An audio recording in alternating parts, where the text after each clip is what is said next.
Let's get right into it. Number 1. Scrolling like a zombie. Imagine your thumb is in a toxic relationship with your phone screen. The two of them can't quit each other, and you're just third wheeling your own hand. Endless scrolling doesn't just waste time, it literally reprograms your brain's reward system. See, dopamine, the yay chemical, spikes when you encounter something novel. Instagram, TikTok, YouTube Shorts, those platforms are basically drug dealers handing you dopamine hits one swipe at a time. But here's the evil genius part. Your brain doesn't get the full hit every time. Sometimes the next video is hilarious. Sometimes it's a boring ad for protein powder. That unpredictability, that's the same principle casinos use with slot machines. Your brain learns to crave the possibility of the reward more than the reward itself. Suddenly, you've rewired yourself to prefer the act of scrolling to actually consuming content. You don't even care what's next, you just need the next. So while you think you're just checking in for a sec, your prefrontal cortex, the part of the brain that's supposed to help you make rational adult choices, is basically tied up in the trunk of a car. And your dopamine system is joyriding through Vegas, which is why 3 hours later you're on some stranger's page watching a parrot sing Taylor Swift. Congratulations, you've accidentally turned your brain into a slot machine, and the jackpot is nothing. Number 2. Multitasking madness. Here's a fun fact. Multitasking is a scam. Your brain can't actually focus on two things at once. It just switches really fast, like a clumsy DJ who keeps hitting the wrong track. Every time you flip between tasks, your brain goes through a switch cost, which is a sciencey way of saying it takes a micro moment to reboot. Do that enough, and your neurons start wiring themselves for distraction. Think of it like training a puppy. If you constantly yank its leash in every direction, it never learns to walk straight. That's your attention span right now, a caffeinated golden retriever. Studies show people who multitask a lot literally perform worse on memory and focus tests than those who don't. That's right, your productivity flex is just brain sabotage with extra steps. The worst part, multitasking feels good. It gives you the illusion of control, like you're the CEO of your own life, spinning plates and looking impressive. But in reality, you're dropping plates left and right, and your mental dishwasher is filling up with shattered glass. So the next time you answer emails, listen to a podcast, and reheat noodles all at once, remember you're not being efficient, you're turning your brain into Swiss cheese. Number 3. Background noise, brainwash. Ever leave Netflix running while you just do some work? Yeah, that little habit is basically psychological malware. Background entertainment feels harmless, like, what's the worst that can happen? I miss a punchline, but your brain isn't ignoring it. It's working overtime to filter noise from signal. The prefrontal cortex gets stretched thinner than butter on a cheap diner pancake. Every laugh track, every dramatic sound effect, it's a nudge, a distraction, a tiny tap on the shoulder. Over time, your brain rewires itself to expect constant stimulation. Silence starts feeling awkward, stillness feels wrong, your neurons scream, "Where's the laugh track, Brenda?" This explains why some people panic when they try to study in a quiet library. Their brains have been trained to associate background chatter with focus mode, irony level maximum. And when you finally do need silence, like, oh, I don't know, making life decisions, your head feels emptier than a free gas station. So yeah, leaving Netflix on while you fold laundry might feel cozy, but what you're really doing is conditioning your brain to need a babysitter 24/7. Number 4. Constant complaining circuitry. You ever meet that one person who treats life like it's an Olympic sport of whining? Spoiler, their brain is probably sculpting itself into a complaint factory. Neuroscience has this fun little trick called Hebb's law neurons that wire together. Translation, the more you practice a thought, the stronger the brain circuit for it becomes. So when someone constantly complains about traffic, their job, the weather, their cat not respecting them, it's like lifting weights at the mental gym. But instead of biceps, they're building complaint muscles. Over time, their brain gets better and faster at defaulting to negativity, even when things aren't that bad. It's like upgrading your car, but only the horn. And don't think you're immune. Even listening to constant complaining rewires your brain too. It's basically secondhand smoke. But for pessimism, your neurons start leaning towards cynicism just from exposure. So the next time your friend launches into their daily TED talk about how the coffee shop was out of oat milk, realize you're not just losing minutes of your life, you're downloading their mental operating system. Ironically, complaining about complainers right now, yeah, that also strengthens the circuit. Congratulations, we're all doomed. Number 5. Autopilot driving mode. Picture this: you're driving home from work, and halfway there you realize you have no memory of the last 10 minutes. Either you were abducted by aliens, or you just went full autopilot. Spoiler, it's the second one. Autopilot sounds efficient. Your brain is saving energy by letting habits run the show.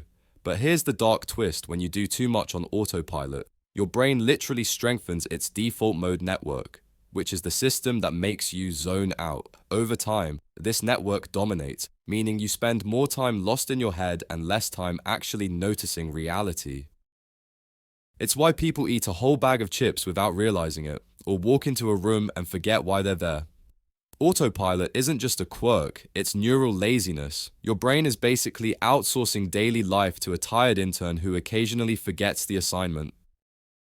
And sure, autopilot keeps you alive on the road, but it also dulls awareness.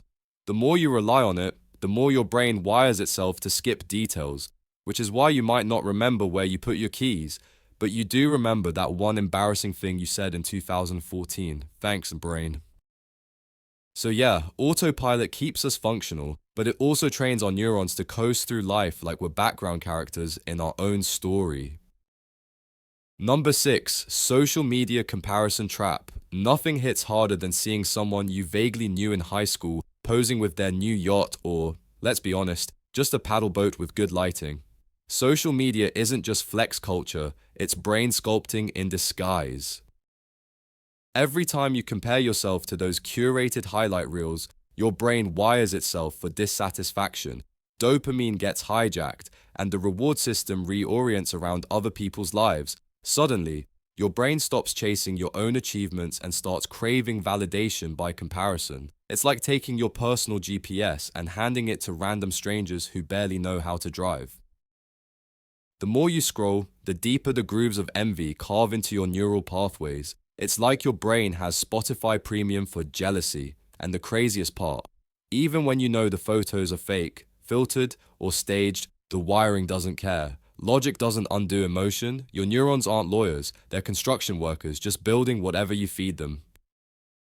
So yeah, one selfie might not ruin your life, but 1,000. That's like giving your brain a steady diet of Doritos. Tastes good, feels bad later. Number 7. Mindless snacking loops. Picture this: you're standing in front of the fridge at 11 p.m., staring into the cold abyss like it's going to reveal the meaning of life. Instead, you grab leftover pizza or that sad half bag of chips. Boom, your brain just reinforced a habit loop. Here's the sciencey bit: every time you snack when you're not actually hungry, your brain links boredom or stress to food rewards. Dopamine surges, neurons connect, and suddenly your brain has installed a shortcut called feeling anything, eat. Over time, this rewiring becomes automatic. You're not fueling your body, you're basically installing a vending machine app in your head. And the kicker: food companies know this. They design snacks with bliss point levels of sugar, salt, and fat to hit the brain's reward center like a drug. You're not weak, you're literally playing chess against $1 billion neuroscience lab armed with Cheeto dust. So when you find yourself at the bottom of a Pringles can, realize it wasn't just one more chip, it was your brain completing a loop, like a raccoon solving puzzles to earn treats, except the raccoon probably has fewer regrets. Number 8. Sleep procrastination sabotage. You know that moment when you should go to bed, but instead you're like, what if I start a 3-hour deep dive into penguin mating rituals? Yeah, that's called revenge bedtime procrastination, and it's basically your brain pulling a toddler tantrum against your own schedule. The short-term rebellion feels good, you're reclaiming your time. But neurologically, you're rewiring your circadian rhythms. Every late-night doomscroll or just one more episode nudges your brain into associating nighttime with stimulation instead of rest. Melatonin production gets delayed, and your neurons start forming connections that equate bedtime with more activity. Over time, this rewires your brain's sleep architecture. Instead of winding down, your brain preps for a party every time your head hits the pillow. It's like hiring a DJ for your sleep schedule when what you really needed was a librarian. And the cruel irony, the less you sleep, the worse your impulse control gets, which makes you even more likely to sabotage yourself tomorrow. Congrats. You've created a 24/7 cycle of self-betrayal powered by TikTok and Netflix. Number 9. Overthinking Olympics. Ever replay an awkward conversation in your head 100 times, like you're training for the anxiety games? That's overthinking, and it's more than just a quirky personality trait. Repetitive rumination strengthens the neural pathways linked to worry. Think of it as digging mental trenches. Every time you obsess, the trench gets deeper and harder to climb out of. Your brain loves efficiency, so it wires itself to default into those worry loops. Before you know it, you've turned normal brain function into a 24/7 anxiety factory. And the wild part, even if you solve the original problem, your brain's like, cool story, let's worry about something else now.